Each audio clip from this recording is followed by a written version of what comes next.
Josh and Alicia here with Terradrift, and also our good friend Sibley Brown, whom we worked with this summer at a summer camp in Massachusetts, in Western Mass. Had a great time, learned a lot about her. She is a guide and Thru-Hiker, and so we just wanted to give her a chance to talk a little bit about who she is and what she does, and how she enjoys the outdoors. So let's get into it. Yeah. Sibley, hi. Hello. Hey. So let's start out with the basics here.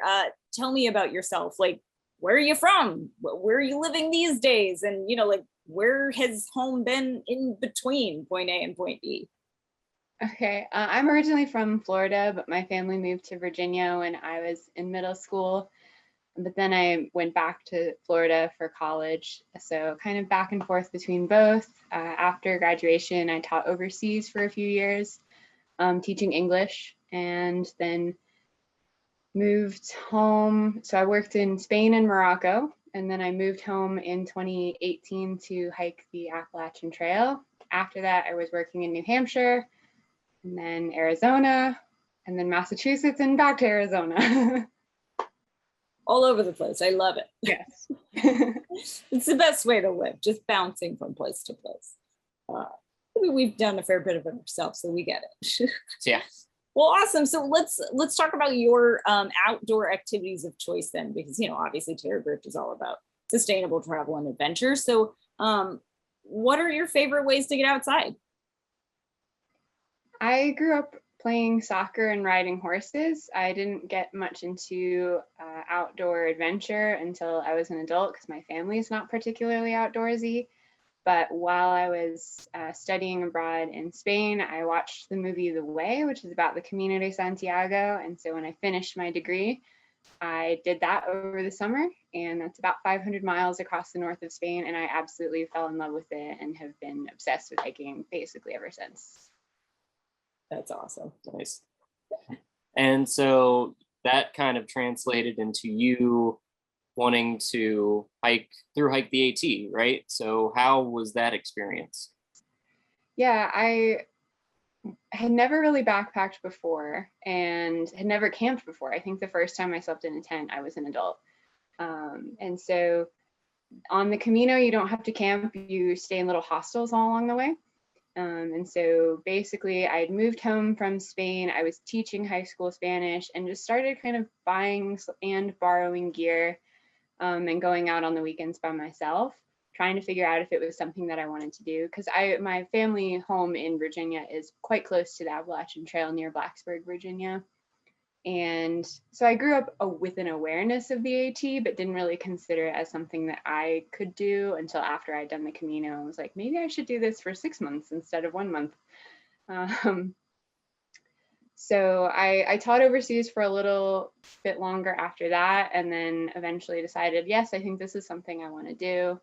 And so I moved home. I started in April in Georgia. I chose to do the kind of most traditional route and timing. I went northbound starting in the springtime, mainly because I was starting by myself and I was pretty new to it all. So I didn't necessarily have the confidence to be like, I'm going to be in Maine alone for days on end at the beginning by choosing a different direction. And overall, the experience was fantastic.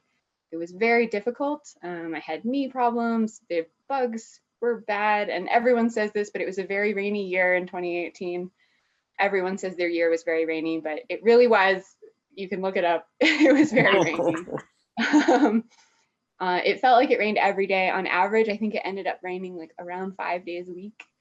Wow. So like there was a lot of difficulty that went along with that, but overall it was a wonderful experience, and I never even thought about quitting. It was something I really enjoyed the whole time. That's pretty awesome. Yeah. Except for the rain part, because I personally hate backpacking in the rain. It's miserable. Especially when it's nice and muggy, nice and humid. Ooh. Yeah, not a lot of fun. Being perpetually wet or damp. So how did you prepare for the thru hike? Like what what did you do to educate yourself? Were you educated at that point about backpacking? What did you do training wise to prepare, if anything, or you just were like, I'm just going to do this? Because I mean, like you said, you'd only done the Camino at that point. Yeah. Hadn't grown up backpacking. So, like for a lot of people, I think the AT is a huge leap. So how'd you get there? Well, that first summer right after I'd done the Camino is when I'd bought a lot of my gear. So I had bought all of my gear that summer before I moved to Morocco to teach English. And I'd done about 2 weeks of backpacking on the AT in Virginia. And it was when the Thru-Hikers were coming through. So I knew I'd never be at camp by myself. And I had some crazy imposter syndrome where I was like, they're going to tell me that my tent is upside down or something. And I just went out there and did it. And eventually started to feel like, and it rained most of those 2 weeks too, and I still was having a good time. So I was sort of, when I was like, I think this is something I'm going to want to do in the future. So then when I moved home from Morocco, I lived with my parents for a couple of months leading up to it. During that time, I was going to the gym, just to the local YMCA, and like walking on a treadmill and running a little bit, doing yoga. I have had knee injuries in the past ever since the Camino, and so I was trying to like keep up with the physical therapy I'd been assigned before that, or after that had happened. So just that kind of thing, all on my own. And then going for day hikes, it helped that my parents live really close to the AT, so I was able to day hike a trail called Angel's Rest, which is really close to where they live, and it's a big climb. And so just did that a couple of times a week as I was getting ready. And then right before I started, I took all my gear out and did a shakedown hike where you just try everything out. And luckily I did, because I found my 32-degree sleeping bag was not warm enough. And so like really last minute, like the day before I flew down to Georgia to start, I like bought a new sleeping bag and it's like, this is not going to be enough. And yeah, so just mostly training on my own. I also read probably at least 10 books about mostly memoirs of people who'd hiked the AT. So I read the big ones, A Walk in the Woods by Bill Bryson. The one I found the most helpful is a book called Appalachian Trials. And that's a book about mostly the psychological aspect of through hiking. And that one, I think, really kind of lays it out in terms of difficulties to expect and how to kind of power through and make sure that you're not just like hating it for the last few 100 miles, but like, I need to finish, but like trying to enjoy it the whole time, even when the initial kind of honeymoon phase wears off. Yeah, because long distance hiking like that, sometimes not even long distance, sometimes just tough trails. I don't know, it feels like it's almost 50-50 mental and physical. Like the mental aspect is a huge part of being able to complete difficult or really long hikes. So yeah, I think that part can't be ignored. And you talk about hiking it as a solo female backpacker. That freaks a lot of people out. Not me. I don't understand it because I don't have a healthy fear center of my brain or something, but she does not. So what do you say to especially women or that sort of thing, that people who are concerned about being out there alone? What do you kind of do to encourage them? I would say that most people that you find on trail are out there because they love being out there. And so the hiking community is really good about watching out for each other and taking care of each other. And there are so many people out there. I had heard a statistic of like, it's only 20% women or something like that. And I would say it was quite a bit higher than that. I would say maybe even over a third. I think that depends on the time of year too.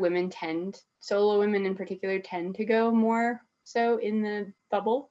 And then if you're like really early, you might not find yourself around as many women.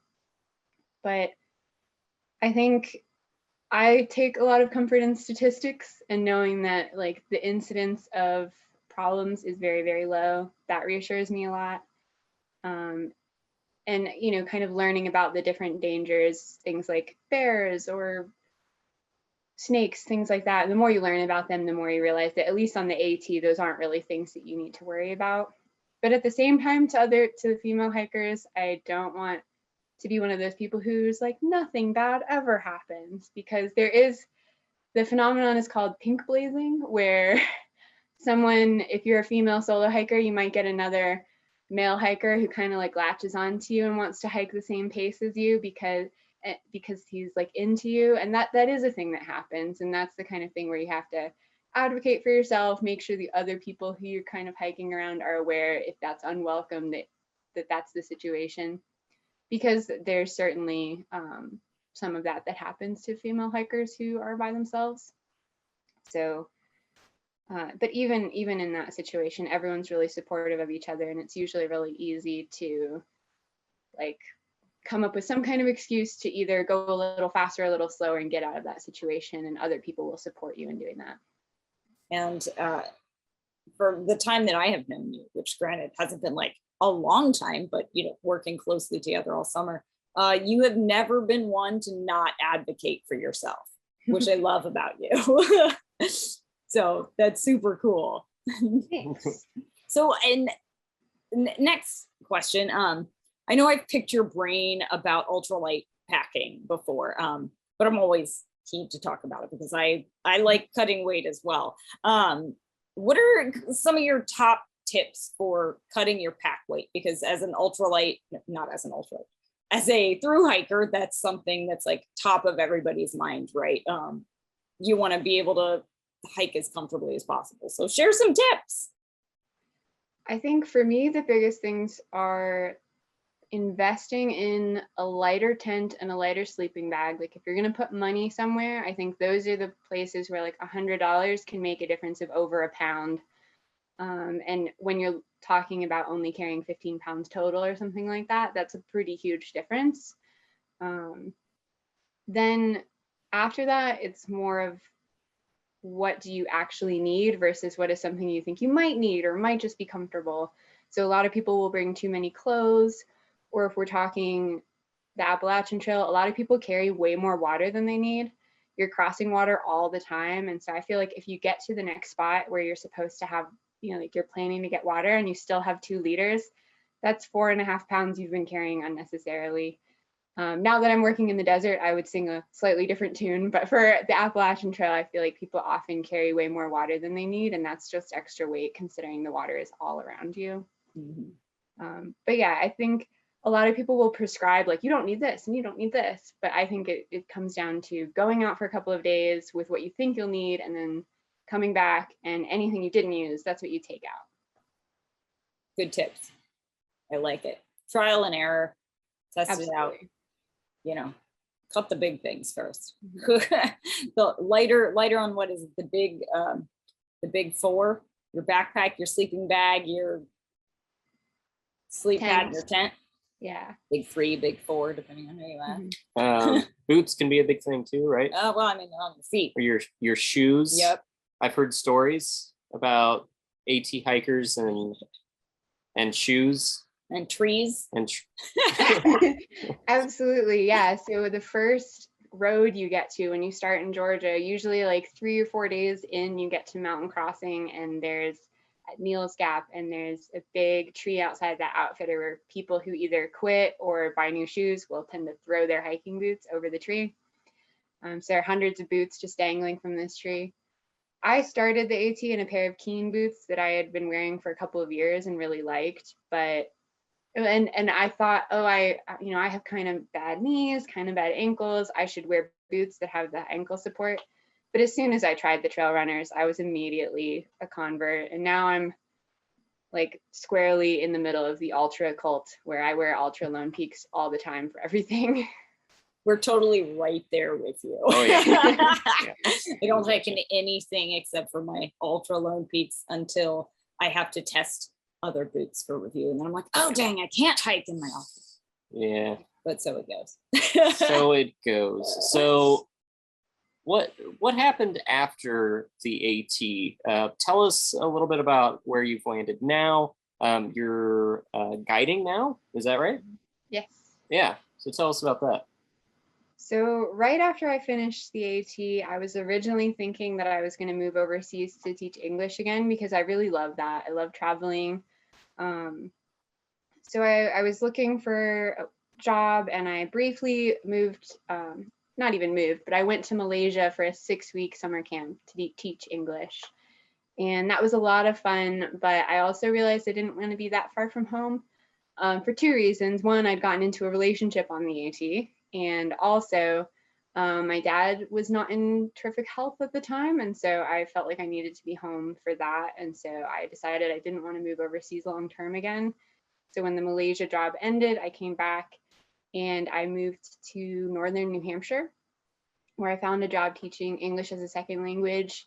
I was a specialist in a school district in the White Mountains. And so I had K through 12, mostly recent immigrants. So I was teaching English there. And that was not too far away from Montreal, where my partner at the time was from. So I did that until the pandemic. And during that time, my dad's health had continued to decline, but luckily for everyone involved, I was able to give him a kidney. And so he's doing much better now. But for that reason, I wanted to stay closer to home and wasn't willing to go overseas. And then the pandemic hit. And so of course I wasn't going overseas. When I started remote teaching, when my school closed in March, I really didn't like it. And I was already starting to feel burnt out again in a way that had driven me to quit my job in Morocco and hike the AT. And so I was kind of feeling like I'm burning out when I'm teaching, and maybe I should try to find a way to make the outdoors part of my job rather than just like relief from my job. And so I decided to find some kind of position that would allow me to be outside, both because it was safer as a recent transplant patient during COVID, and because it was something that I felt like was really good for my mental health and avoiding burnout. I wanted to be outside all the time. So I found a position with American conservation experience in Flagstaff. So I moved to Arizona for that. I did trail work for 9 months, and I really loved it. It's not sustainable forever because it's AmeriCorps and you're really a volunteer. But it made me think, I think I do want to be outside, at least for the next several years, at least for the duration of the pandemic. I want to be outside. So I was looking for work that would allow me to be outside. I had a job lined up in New Hampshire that was going to be conservation related, kind of outdoor education. And then because of the staffing shortage, that fell through this past May. And so that's how I ended up at the camp in Massachusetts, where I met you guys. And then during that same time, I had also applied for a job as a multi-day guide with REI in their Southwest Adventure division. And while I was at camp, I interviewed and did that process. And so as soon as camp ended, I loaded my dog and all my stuff into my car and drove all the way back to Arizona in 3 days and got started. So I've been on with REI for about 3 months now. I did 2 months on the Utah team through the end of that season. So I was guiding on trips in Zion and Bryce Canyon National Parks. And then since then, when the remote locations close as the weather gets colder, we kind of shift operations southward. So I've been working in the Superstition Mountains in Arizona and in Joshua Tree National Park doing backpacking trips. Awesome. Yeah, sounds incredible. Yeah, sounds like a blast. Yeah. A lot of fun. Yeah, I've always thought about being a guide and thought like, oh, that could be cool, right? Like it would be so much fun to lead people outdoors, but you know, it's a little, it can be good and bad, right? The things that I've read from experienced guides. So what do you love most about being a guide? And on the flip side, like what did you kind of find surprising about it? So I really love getting to share something that I enjoy so much with other people. It's really pretty awesome to get to watch people's faces the first time they see Zion, or the first time they get to the top of a hike like Angel's Landing, where the whole time they were terrified while they were doing it, and you were able to kind of encourage them through it and get them up there. And then at the end, they have that sense of accomplishment. And so that aspect of it's pretty similar to teaching, right? It's getting to share experiences with other people that they might not ordinarily have, and that they're going to feel like their life is better for it. In it, I just get to hang out in amazing places all the time. Yeah, really. And see really amazing wildlife and weather and things like that that you wouldn't see as part of a normal job. The difficult parts, I think, are the long hours. You basically, while you're guiding, don't get any time to yourself. Like, it's never possible to say, like, see a guest, I'm going to go run for 45 minutes, or even I'm going to go shower for 15 minutes. Like, those aren't options. And so you work and from when they are awake until they are asleep. And then anything that you will need to do for yourself can be done outside of that time, which is not a lot of time. So the hours are long. And then the other thing is it's a lot of cooking, a lot more cooking than I expected. And so I feel like I've definitely had to watch some YouTube and up my cooking game and learn from the other guides, because I cook for myself a lot, but a pretty narrow selection of things that I am really comfortable cooking. And in this job, you get, here's the menu and here are the meals that you have to prepare for 10 or 12 or 14 people 3 times a day. It's like, oh, okay. Yeah. Yeah. The things you don't think about when you're like, I want to be a guide. Yeah.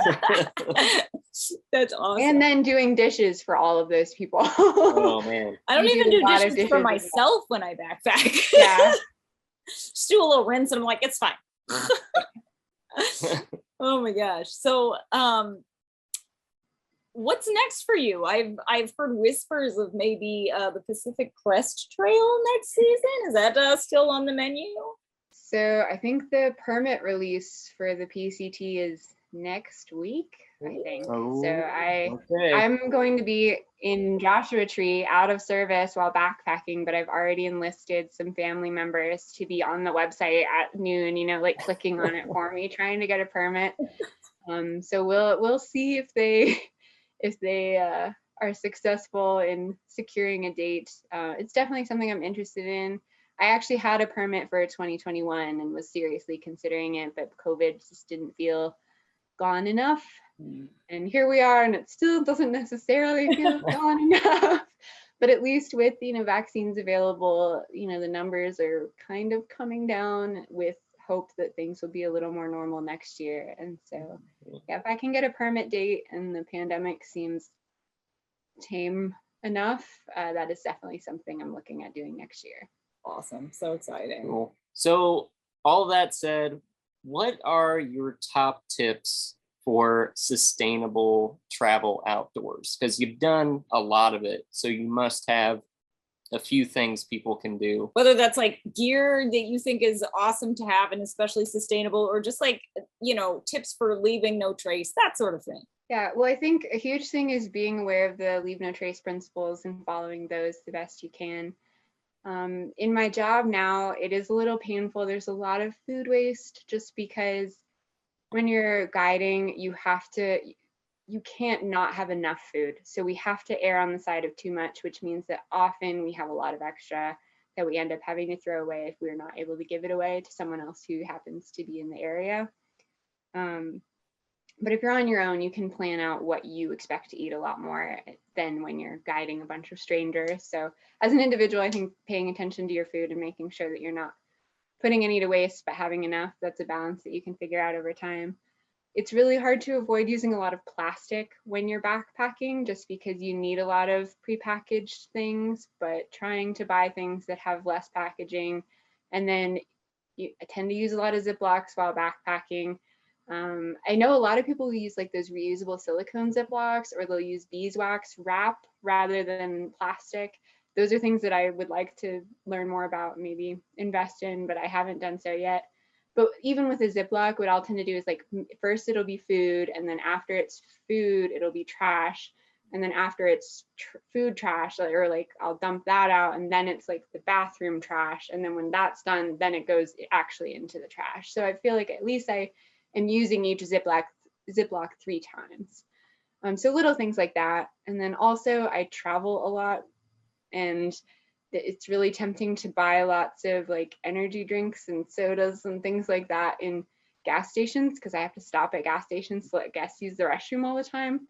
And so that's something I'm trying to be more cognizant of, and not just buy a plastic bottle 3 times a day when I stop at a gas station, and just make sure that I have something reusable that I can fill up. And hopefully as COVID restrictions relax, you'll be able to use reusable things more often in places like that as well. Absolutely. Cool. Yeah, we use some reusable silicone zip top bags when we backpack, and the downside being they're a smidge heavier than Ziplocs. Yeah. Yeah. Well, and are they hard to clean? No, not too bad at all. I think too some bad. of them are either, if you have a dishwasher, which we don't, you can even stick some of them in the dishwasher. And there are some that Okay. are lighter than others. Like we love stasher bags, but they're freaking heavy. So we don't usually backpack with too many of those, but there are lighter weight silicone ones that should last a lot longer. So anyway, yeah, recommend, check them out. Yeah. Well, Yeah. that about wraps it up.